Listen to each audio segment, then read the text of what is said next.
我自己是吓到我会去看它，超越我的 expectation， 因为它的剧本真的写到太好了，腹肌其实有毛毛到，这部真的是我一生推，这个我真的很不喜欢。耶，大家好，今天要和大家分享的主题是5部惊悚片、恐怖片推荐，看饱看满。其实我很开心，终于可以来拍这个单元的第2集。就是在我拍完第1集之后那段时间，我都很忙，没有时间可以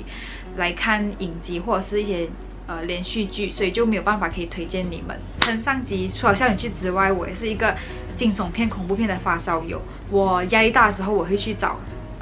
惊悚片、恐怖片来看。然后如果我周末约朋友去看这类型的电影，我在看电影的前一天我会很兴奋，就是一整天会处于在一个很 hype 的状态里面。我是一个不容易被鬼片吓到的人，所以如果我真的是被吓到，甚至是喊出来的话，我会很开心。大家也知道最近就是鬼门开，然后我也有看了大概1-2部我觉得很不错的惊悚片或者是恐怖片，就想说可以来收集一下我私心非常推荐的这类型的电影给你们。我自己第一好看的恐怖片或者是惊悚片，要是我要被吓到，因为我前面已经讲到我是一个很难会被鬼片吓到的人嘛。第二就是它的布局还有背景故事要强，就是不要单单为了营造惊悚的感觉而去安排一些很吓人的桥段，或者是用CG来乱吓人，就是这个我真的很不喜欢。对，在我开始推荐之前，我想先跟大家预告一下，就是这个影片不会有任何有鬼的片段，所以怕鬼的人可以放心看完这个影片。然后如果你是跟我一样很喜欢看这类型的电影的话，拜托看完它。首先第一部《Babam 人皮咒 Impedigo》，这部是一部印尼电影，然后我自己是吓到我会去看它，甚至是喜欢上它。女主角是在偷步做晚班，早班是在早市卖衣服，基本上赚的不是很多，也很难支撑她目前的开销。有一天，她偶然发现小时候照的一张全家福，照片的背景是一间大房子，然后除了她自己之外，她不认识照片里面其他的人。但是他觉得他是那间房子的继承人，然后他想要回到那个甘崩，把那间大房子卖掉，然后来解决他目前的开销问题。所以他就打算和他的好朋友回到这个甘崩去看那间大房子。但是当他们2个回到那甘崩的时候，村民们都用很奇怪的眼神看他们2个，甚至是想要把他们2个杀掉，为了解开残害这个甘崩多年的一个诅咒。前面我有提到女主角不认识照片除了自己以外的人嘛，所以他们这次回到甘崩之后发生的事情就会解开女主角那张照片的迷因，还有她的身世。我在看这部电影的时候，其实有毛毛到，因为我是马来西亚人嘛，马来文和印尼文有相似的地方，加上我住的地方是看得到马来甘崩啊，而且跟电影里面的甘崩长得很类似，就我会觉得很贴近生活，很真实的感觉。瞬间有觉得，我这边的甘崩会不会也是这样子的那种错觉？然后我觉得他血腥的新节奏蛮快的，就是有些地方我还没有酝酿好，它就发生。就有一点傻眼，但是我觉得它不拖泥带水，这个地方很好。但是在这里我想提出一个小缺点，就是毕竟它是印尼嘛，我这里没有要轻视印尼的意思啦，但是它就没有像欧美国家那么先进，所以就在 CG 的部分，就好像鬼魂那些画面做的没有那么好，所以有稍微的被 distract。对，这就是一个小缺点啦。但是我觉得 overall 它是可以看的，就是它有超越我的想象，有超越我的 expectation 这样子啦。第2部《Babam 驱魔使者的 Divine Fury》，我当初会看这部戏的原因，其实是因为它和《寄生虫》的上映时间很靠近。当时我也有读到很多关于《寄生虫》的好评，但是我就觉得 OK， 我不要跟 trend， 我就是要先看《驱魔使者》。刚好那时候我在1炮有赢到这部戏的免费首映票，然后他们送我4张票，我就和另外3个好朋友一起去看这部戏。男主角小时候是一个天主教徒，但是有一天爸爸去世之后，他就责怪并且很痛恨天主，为什么他在爸爸昏迷的时候那么虔诚的祈祷，天主还是让爸爸走了。所以从那时之后，他就不再相信天主，然后就抛弃了这个宗教。长大后，男主角成为了一个 MMA 的格斗选手，但是有一天睡觉醒来，他就发现到他的手上有一个伤痕，在他睡觉的时候会莫名流血，然后会痛到他醒来，去找医生都没有办法解决这个问题。后来他得知这个伤痕其实是一个肾痕，所以就去找神父来帮忙他这样子。看完的时候我觉得超级好看，可能是场面都很华丽的关系，可是我沉淀了一下，我发现其实还蛮多东西没有交代好了，就是好像主角的设定除了 MMA 之外就很像很无聊，就很单调。但是我这个不是电影解说啦，就还是要由你们自己去看，自己去定义它好不好看。我不会说这部戏非常好看，我只会觉得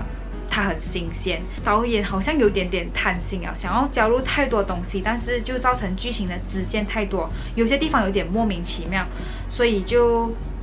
觉得还好。但是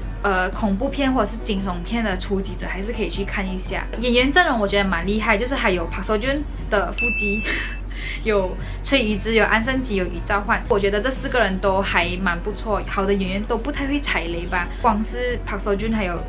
崔宇植就已经给我很大的信心去看这部电影啊。这部电影会有续集，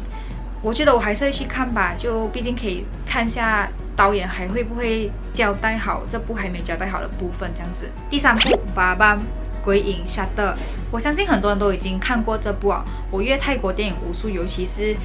泰国惊悚或者是恐怖电影，就你们在 Google 上面搜索泰国惊悚恐怖电影的话，出来的结果我大部分都看过，所以我觉得蛮自豪的。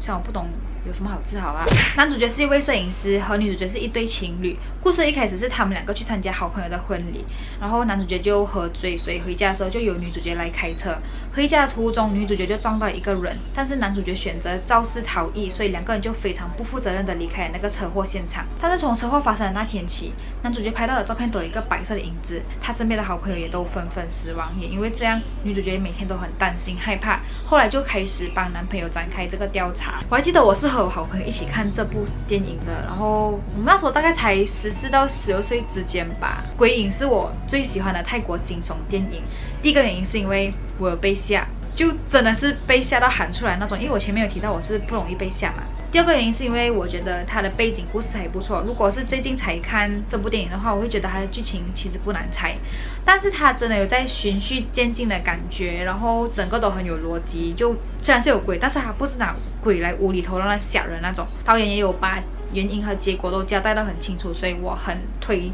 这部鬼影。第4部爸爸女鬼桥，这部其实是一部台湾电影。2016年，几名东湖大学学生举办试胆大会，在校园禁地，也就是电影名称《女鬼桥》做直播来宣传这个活动。其实有很多关于女鬼桥的传说，但是这群人就不怕死，结果在直播的时候拍到女鬼，后来这群人就下落不明。4年后，也就是2020年同一天，一位新闻主持人还有一个摄影师回到女鬼桥的现场，想要再找出当年的真相。但是其实关于女鬼桥的传说还有诅咒并没有结束，所以接下来的东西就是要由你们自己去看啦。这部电影里面有3个故事线，分别是2012年、2016年还有2020年，而且它是用不同的故事线的片段拼凑起来，同时间进行。影片上面的调色也没有太大差别，所以你的观察力要非常敏锐，才可以一次过就看懂整个电影的故事。我自己是看了2次啊，其实我觉得他的故事算是蛮不错的，但是我觉得他的人设，就是演员的人设没有好好的让观众了解清楚，就我们还没有真正的懂每一个character 的 characteristic。 看完的时候有一点点空洞，但是 overall 我觉得他的故事还算是蛮丰富的，所以大家可以去看一下。第5部，也就是最后一部，爸爸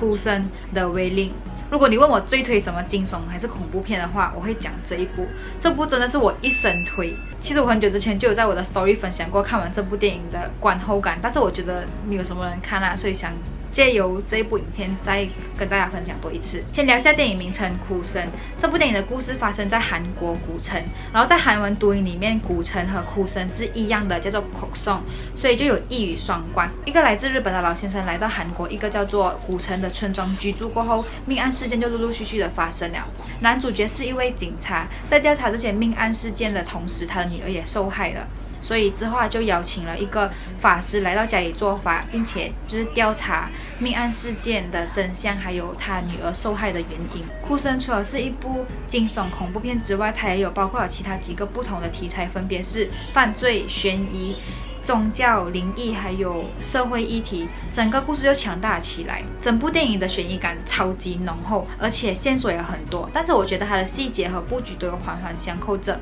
只是你要吸收完全部线索，再把细节都连接起来，再了解整个电影在讲什么，还是会有一定的难度。我肯定很多人看完这部电影之后都疯狂去找解说来看，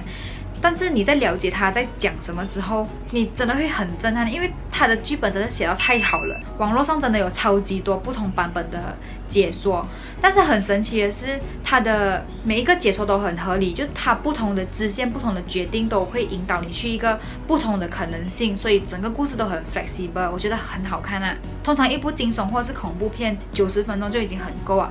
不过这部时长2个小时半，虽然它的前面有一点点不够紧凑，但是我觉得它之后都进行到刚刚好，所以2个小时半对这部电影来说，我觉得非常合理。虽然这部电影没有那种鬼抓人的桥段，但是我觉得它很成功的传达那份不安感，所以我看完之后余韵满满。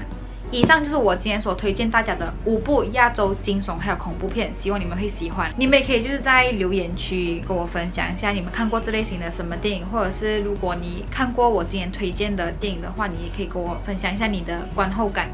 对，我都会很乐意的跟你们讨论这类型的电影。希望我很快就可以在这看饱看满第3集回来。